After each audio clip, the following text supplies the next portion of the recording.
The chandeliers of Jade Palace, Manhattan's most exclusive restaurant, glimmered like liquid gold, casting long shadows over the velvet-lined walls. The air was thick with the aroma of imported wines and exotic spices. It was the kind of place where billionaires came, not just to eat, but to prove their importance. And tonight, all eyes were on Liwi Aries, the Chinese billionaire whose empire and technology imports had made her a legend in financial circles. She sat at the head of the long mahogany table, a jeweled hand resting lightly on a glass of red wine that cost more than most people's rent. Around her, 5 American businessmen leaned forward eagerly, desperate to impress the woman who controlled contracts worth billions. They laughed at her jokes, nodded at her opinions, and treated her every word like a commandment. But then her eyes shifted not toward the contracts, not toward the executives, but toward the man silently pouring her wine. David Thompson, tall, broad-shouldered, and dressed in the crisp black uniform of a waiter. His face was calm, unreadable, as he carefully tilted the bottle at the perfect angle to most. He was invisible, just another server in a sea of servants. But to Liwi, he was a target. "Look at that monkey serving our table," she said suddenly, her voice sharp and cutting, delivered in flawless Mandarin. She didn't care that the Americans couldn't understand her. In fact, that made it more entertaining. Her lips curved into a cruel smile as she gestured toward him, as though pointing out a curiosity on display. "I bet he doesn't even know how to hold chopsticks properly. People like him should be cleaning toilets, not serving civilized people like us." The laughter erupted like a cruel echo, bouncing across the restaurant's gilded walls. The 5 Americans chuckled awkwardly, though none of them had understood a word. They didn't need to. They sensed the contempt, the mockery, and their laughter was the nervous laughter of men desperate not to offend the woman they were here to impress. David didn't flinch. He didn't roll his eyes. He didn't even pause in his motion as the red wine filled her glass. His expression remained carved from stone, as if the words had never reached his ears. But they had.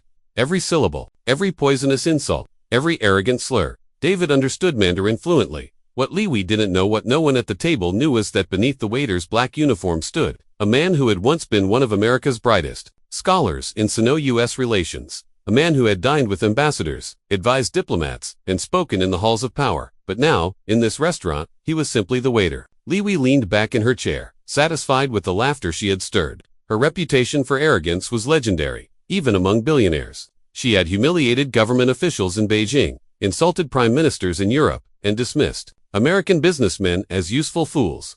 But tonight, she decided to make David her entertainment. That one probably didn't even finish high school. She continued in Mandarin, swirling the wine in her glass as though savoring her cruelty. And yet here in the United States, they think giving jobs to people like that is progress. What a joke. David's jaw tightened for the briefest moment, a flicker so fast no one else noticed. But in his eyes, those deep, unblinking eyes, something shifted. Not rage, not even pain. It was something colder, something more dangerous. The calm of a man who had endured worse storms for 8 long months. David had swallowed humiliations like this, day after day, shift after shift. He had learned to survive the whispers, the smirks, the condescension. But tonight, something was different. Tonight, something inside him stirred. Because tonight wasn't just another night of humiliation. It was the beginning of a lesson. And Liwi Aries, the billionaire who thought herself untouchable, was about to pay the highest price for underestimating a man she thought was beneath her. Long before David Thompson carried trays and poured wine, he carried the weight of trust between nations. At just 32, he was one of America's brightest minds, a Harvard graduate with a master's degree in Asian studies, fluent in Mandarin, and respected in diplomatic circles across Washington and Beijing. His doctoral thesis on Chinese cultural diplomacy wasn't just admired, it was required reading in universities worldwide. Professors praised his insights, ambassadors sought his advice. Even Beijing's ministers once called him the American who truly understands us. David's career burned bright and fast. By his late 20s, he was already seated at tables of power discussing billion-dollar trade deals, guiding delicate negotiations, and helping bridge the fragile relationship between 2 superpowers. In photographs, he appeared alongside ambassadors, foreign ministers, and CEOs, dressed in tailored suits that cost more than his current monthly wage. He was destined for greatness. Until the fall, it began with Marcus Sterling, a jealous colleague at the State Department. Marcus had always lived in David's shadow, less intelligent, less charismatic, less respected. But envy breeds treachery. And one evening, Marcus planted forged documents, designed to make it look as though David was leaking classified information to Beijing. The scandal exploded across headlines. "Diplomat under investigation for espionage," screamed the newspapers. Television pundits dissected his face, his race, his every movement, searching for signs of guilt. The FBI investigation dragged on for 7 brutal months. 7 months of suspicion, 7 months of public humiliation, 7 months of friends who once shook his hand, now refusing to answer his calls. When the evidence was finally exposed as forgery, David was cleared completely. Innocent, vindicated. But vindication came too late. In Washington, a man accused is a man destroyed. No university would hire him. No diplomatic corps would touch him. His name was stained forever, branded with whispers of betrayal. Meanwhile, Marcus Sterling received the promotion David had once been promised. Overnight, the scholar became the outcast. The man once trusted with state secrets was now untrusted everywhere. His degrees meant nothing. His brilliance meant nothing. His loyalty meant nothing. And so, with doors closed, David took the only work he could find, serving food, clearing dishes, pouring wine in a restaurant that catered to the very elite who once sought his wisdom. The first time he tied the black apron around his waist, he thought it would break him. But in time, he realized something. Invisibility was a gift.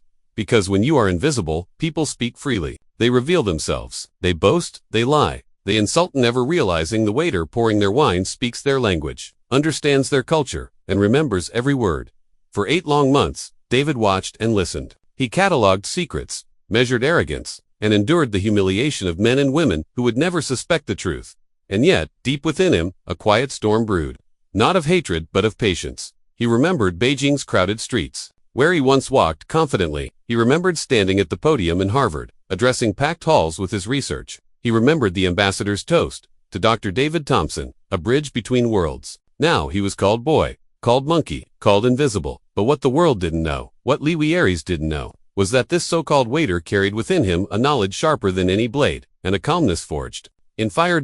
And on this night, beneath the golden chandeliers of Jade Palace, that calmness was about to crack. Because Lewy's cruelty wasn't just casual arrogance, it was personal. She had known his name once. She had praised him once. She had written in her own hand that David Thompson was the only American who truly understands our ways. But tonight, blinded by arrogance, she didn't even recognize the man standing before her with the wine bottle.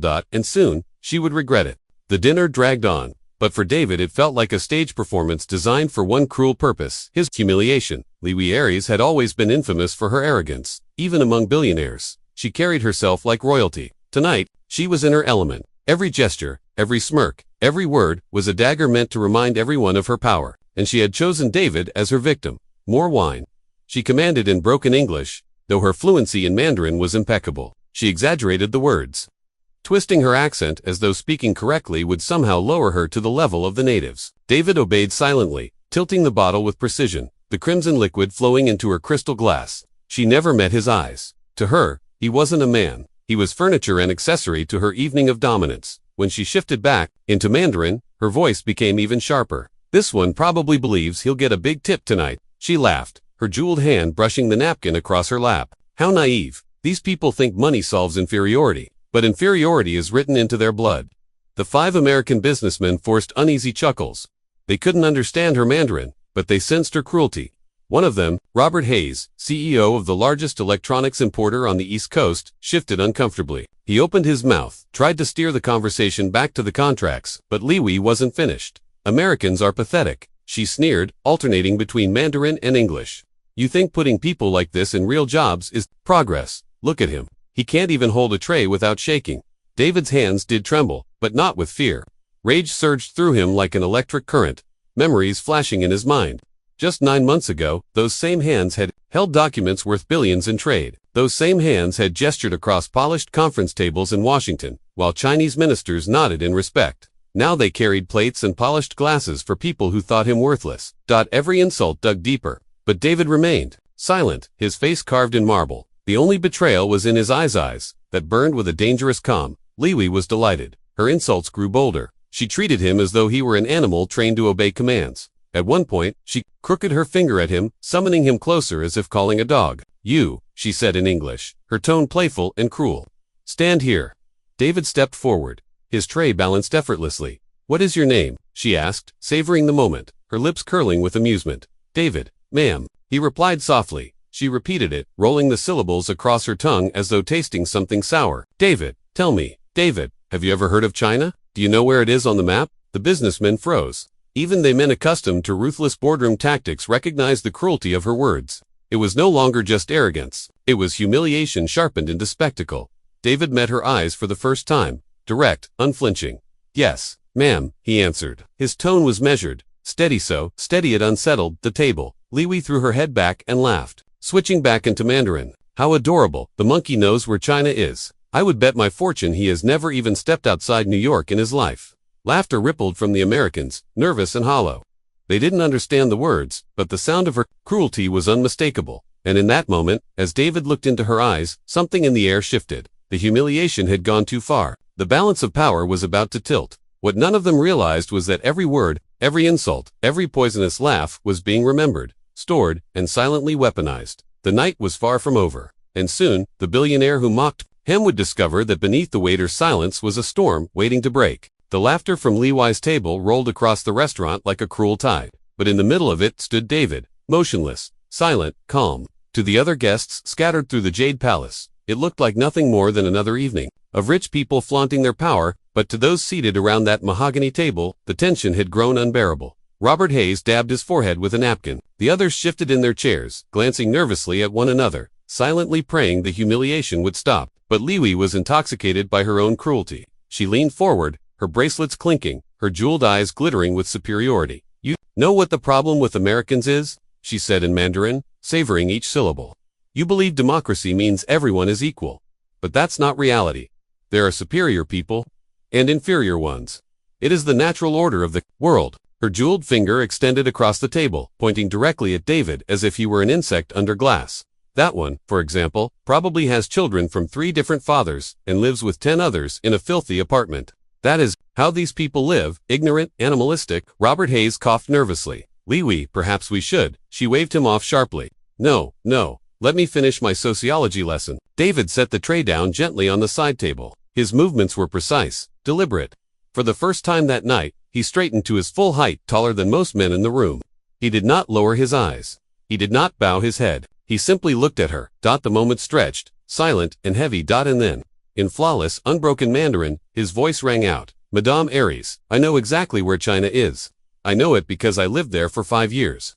I know it because I worked inside your government's halls, because I sat across from your ministers and ambassadors. I know it because I have spoken your language since the day I was 19, and I know it because you once praised me in writing.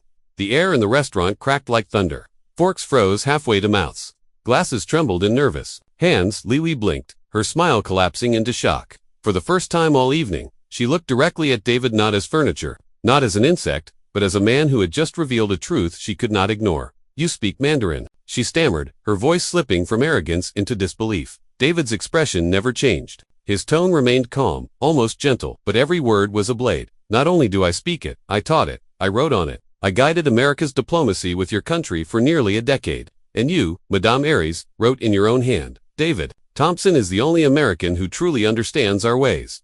The 5 businessmen sat frozen, staring at the waiter they had dismissed all night. Suddenly, the black uniform was no longer a disguise of servitude. It was armor concealing.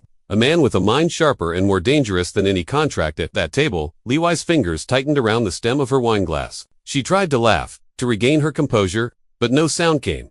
David stepped closer, his eyes locked onto hers. His voice dropped lower, steady, deliberate. You thought I was invisible.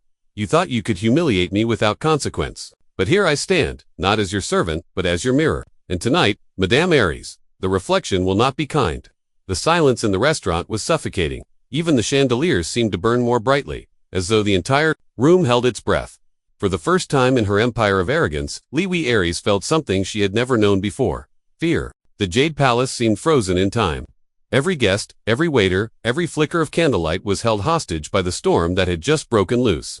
For the first time in her life, Liwi Aries, the woman who ruled boardrooms like a queen, and silenced ministers with a single look, was speechless. Her manicured hand shook slightly, the stem of her glass trembling as David's words echoed across the mahogany walls. She searched for laughter, for mockery, for the power that had always shielded her. But none came. The 5 businessmen who had hung on her every word now leaned back uneasily. One adjusted his tie.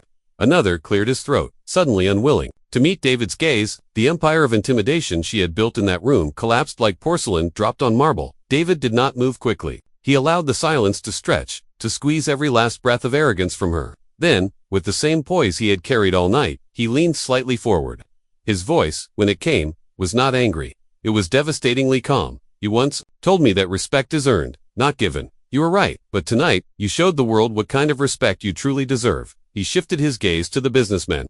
Gentlemen, remember this. Character is not revealed in victory. It is revealed in how you treat those you believe powerless. If this woman mocks a man serving your dinner, imagine how she views you once you are no longer useful. The words struck like lightning. For the first time, the men who had always applauded Li Wei's dominance saw her not as a leader, but as a liability. A mask ripped from her face. Li Wei opened her mouth, desperate to regain control. This is nonsense. He's nothing but her words faltered. David calmly reached into his jacket pocket and placed a folded paper on the table. The golden characters of the Chinese Ministry of Foreign Affairs glimmered under the light. A letter, signed, stamped. This, David said softly, is your handwriting. Your words. You praised me once, called me the bridge between East and West. Do you deny it?